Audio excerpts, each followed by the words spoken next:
In this video, we're going to look at using definite integrals to find the area under the curve. We're going to do it using the fundamental theorem of calculus to find the value of definite integrals. So in the previous exercise 11E, we worked with using this particular formula here to work out the value of an integral using the antiderivatives. And this time what we're going to do is we're going to link that to finding the area under the curve. So I said in the previous video that the fundamental theorem of calculus linked differential calculus with integral calculus. And up until this point here, for the fundamental theorem of calculus, our area under the curve was found using our rectangles. And what they found was that if you take the sum of all of our rectangles, or the Riemann sum if you like, for an area under a curve with an infinitesimally small number, a large number of rectangles, so small width here, what you actually get, the answer that you get, is exactly the same answer that you get when you add up all of the area of these rectangles. You get between A and B. Let me put an A and a B on here. Between A and B, what they found was that you get the exact same answer as if you substituted in the top end point into your antiderivative formula, and you took away the value that you got when you substituted in your lower end point. And so that was the link between the integral calculus and the differential calculus, and how it relates to the area under the curve. Okay, so let's get on with some examples of this. And of course, because we're talking about functions and we're talking about curves and areas under the curves, we're also going to be able to look at how properties of particular curves, properties of particular functions, and transformations of particular types of functions affect the area under the curve. So let's go. Now we're going to start by looking at signed area again, and we're going back to our rectangles because we talk about the area, we talk about it being the area under a curve, but what we're talking about is actually the area between the curve and the x-axis, and the area under the curve between the curve and the x-axis could be an area that sits above the x-axis, or it could be an area that sits below the x-axis. And there are implications for whether the area that you're finding is above the x-axis or below the x-axis. So previously, using our integral calculus, we looked at areas above the x-axis, and here's the equation x squared plus 1, and we found the area by substituting in our particular x values to find the side length of the rectangles, times by the width of the rectangles. We found their sum and we found their area. Now you can see that this rests on the fact that you're substituting x values into the function. So you're finding y values for particular x values. So what do you think is going to happen down here below the x-axis when our formula is still substituting x values into the formula to find that length of the side there for our rectangle? What you're going to find is that all of the side lengths that you find are all negative values. So let me say that again. All of these side lengths are negative values. So it's going to be 0.5 in this example times some negative number plus another negative number. So what you'll actually get, if the area is exactly the same shape as it was at the top, the size of the number, the magnitude of the number is the same, so it'll still be 19. But for the area underneath the curve, it'll be minus 19 because you'll be getting negative values here. And so what we need to look out for is a negative signed area. We call it signed area. So if your area that you're working out comes out with a negative value, you have a negative signed area, negative 9.5 units squared. The opposite that you've got at the top we refer to as being a positively signed area. So areas above the x-axis will give you positive signed areas, and areas below the x-axis will give you negative signed areas. So we have two types of area. We have signed area and we have actual total area. So you can see that I've got a function here, and the green section has an area of 3, and the yellow section, which is below the x-axis, has an area, a signed area of -3. Now, if you were asked to find the total area enclosed by that function and the x-axis, so let me just say that again, the total area that's enclosed by the curve and the x-axis, that total area is 6 units squared. The total signed area is the value that you get when you add the separate sections together. So we've got the green section, which is 3, plus the next section, which is -3. Our total signed area is 0 units squared. Let me say that again. Our total area, our actual total area is 6 units squared, but the total signed area is 0 units squared. And this is important to differentiate between the two, because when you find the integral from this point here all the way to the end, when you find the integral, what you actually get is the signed area, not the total area. So let's look at that specifically. So for our signed area and the definite integral, so here I've labelled A, B and C as our terminal points for our integral. So for the integral from A to B of f of x dx is 3. The answer is 3. From B to C, so from B to C, the total area, signed area, is -3. If we did the integral from A to C, then the total signed area is 0. If you do this on your CAS calculator, you'll get an answer of 0.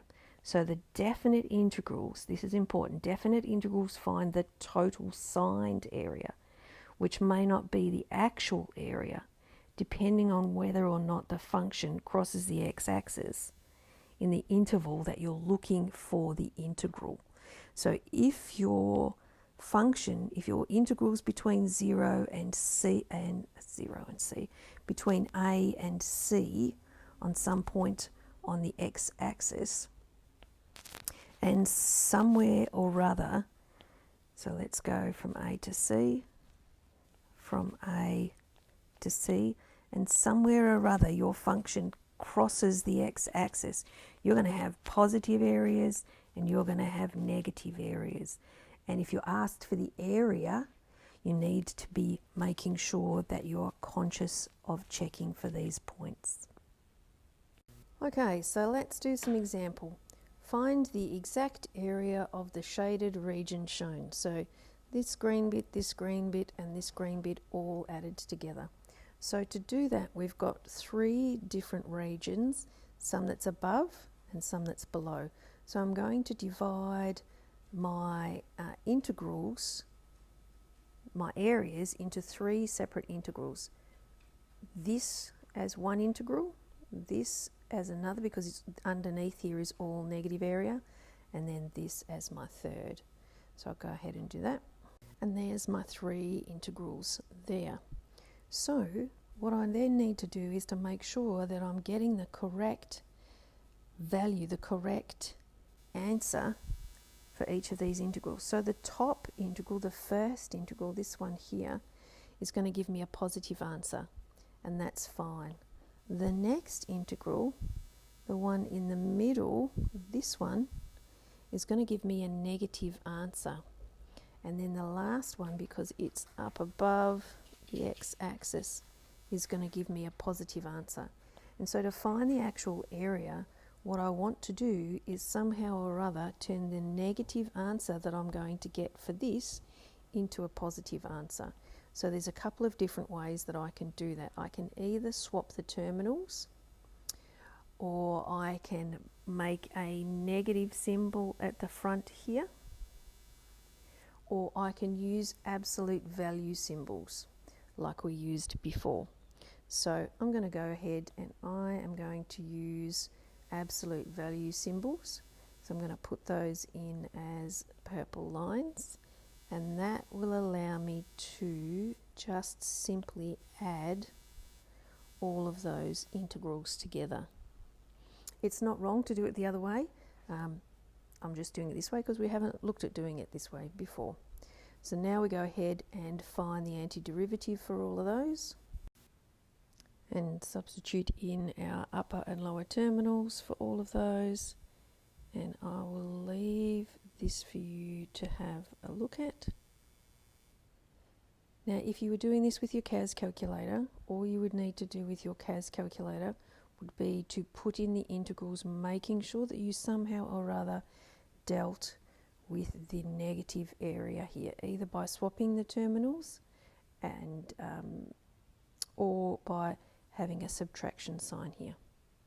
So let's look at another question. Okay, the exact area of the shaded region shown below is, here it is here, and these are our options.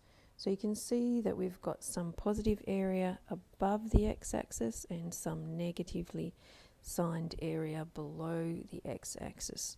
So we've got from 0 to 2 is positive, and from 2 to 3 is negative. So let's just have a look and see if there is anything that fits exactly that. So this first one here is going to give us this area minus this area, so it's just going to be wrong. This is the correct integral for this first area, and this one here we've got the terminals swapped here. This is the correct area for that one. This one we've got negative and the terminals swapped, and this one the terminals have swapped here. So what we've got to try and do is deal with this negative area, and there's a couple of ways that we can do it. We can swap the terminals, and if we swap the terminals it makes the answer negative, and so then we can just simply add the two areas together, and that's what's happening here. That's what's happening here. This makes the area positive. This next one here also makes the area positive by swapping the terminals, but what it then goes ahead and does is that instead of adding the area as a positive value, it then subtracts that positive area, which makes it negative again. So that one's not correct. And the final answer, final option, this one here, takes a positive area value, and because you've swapped the terminals, it makes it negative. So our correct answer is B.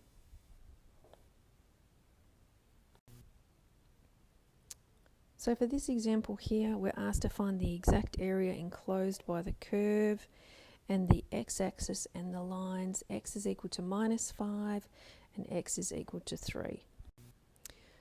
So the function that we've got here is a cubic function with x-intercepts at 0, 3 and -5. So let's go ahead and draw that.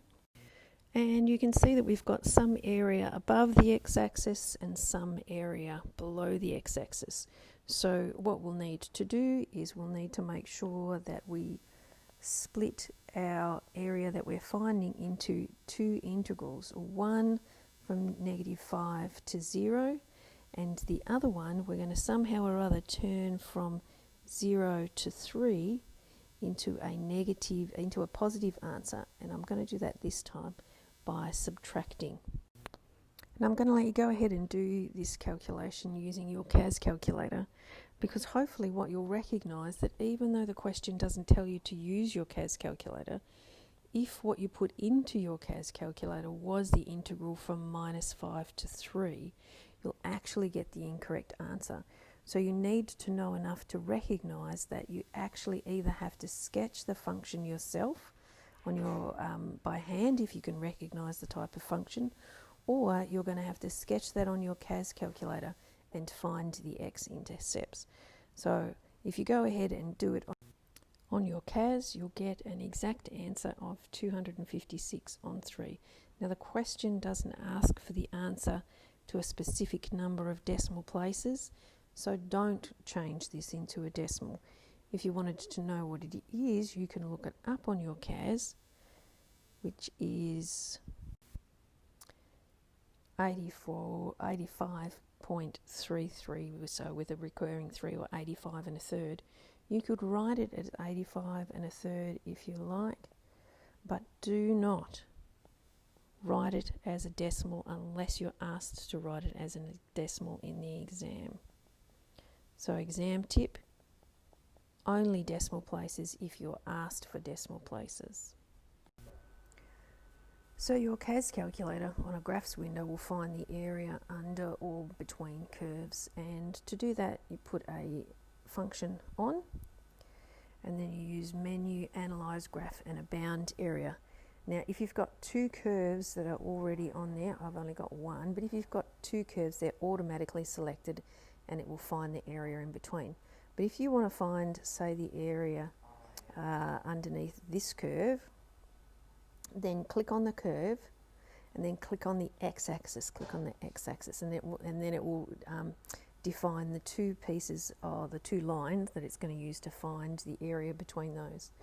And then it'll pop up a lower bound in the bottom corner. Now you can either scroll this thing left or right as you've done in the past, or you can just type on the number keys on the CAS and make an input for an x value. So you might use the negation symbol, and a 3, and that would put your lower bound at -3.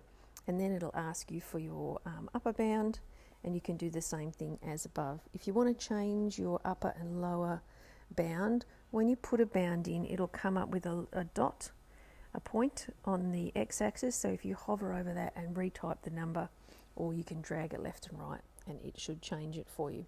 And it'll put the answer somewhere in the grade in section when it does it for you. Another sort of question you might get might be where you're actually asked to find one of the terminals, like this question here. So for the graph shown, this graph here, find the value of A, this value here, the terminal point, which makes the yellow region have the same area as the green region. So this region has the same area as this region. So what that means is that this integral is equal to this integral. So we know the integral of e to the x, is e to the x, and so we'll go and substitute our terminals in, and then get the term containing a by itself by adding e to the power of 1 to both sides. And now we need to solve for a, which means we need to get a out of that power position. So we're going to take natural log of both sides, and you get a is equal to log to the base e of 2e minus 1. Now you can do all sorts of log law simplifications on that, but let's just leave it here. So you can see that you can actually set up your integrals with an unknown and solve it for the unknown. So if we did this on our CAS, what it would look like on our CAS would be that, with the a at the top, and ask it to solve for a. A couple of last examples of some more advanced finding the area under the curve, finding the area of the shaded region. And that's this example here, where instead of finding the area underneath the curve, we're actually finding the area above the curve. So what we're going to do is we're going to turn this into a square or a rectangle, and we're going to find out what that value is there. To do that, we know that our y value is 3, and we know that the formula for y is that y is equal to e to the x. So we can solve this to find what our x value is, our yellow x value down here, by solving this equation for x. So we're going to log both sides, and what we'll get is that log to the base e of 3 is equal to x. So this yellow question mark here I can now replace with the fact that that is log to the base e of 3. And now what I've got is I've got a rectangle here. Then I can find the area of the rectangle. That side there is 3, and that's log to the base e of 3. And if I can find the rectangle, and then I can take away the unshaded area, I'll get this shaded area here. So let me go ahead and do that. So what we have is the area of the rectangle is 3 times log to the base e of 3. Take away the area under the curve, which is the integral from 0 to log to the base e of 3 of the function e of x dx. Now this would be very interesting to work through by hand, lots of algebra through here. Let's just skip to the chase and do it with our CAS calculator. If you want to do the algebra and see if you can do it, go right ahead. The answer you should get is 3 log to the base e of 3 minus 2. One more example. Sticking with finding area and exponentials, one of the functions that we don't actually have a rule for finding the area under is a log curve. So what we're going to do is we're going to actually use exponentials to find the area under the log curve. And to do that, we're going to use the inverse relationship between exponentials and logs. And that is, if they're inverses of each other, then they are mirror images of each other. So here's the log, here's the exponential, line y equals x. They are mirror images of each other across the line y equals x. So for this little diagram over here that we need to find the area underneath this particular curve, if I put that onto here, and there it is there, it actually has an exact same sized area sitting for our exponential above the line, just like we did on the previous question. So we have that our integral from 1 to 3 for log to the base e of x dx is in fact equal to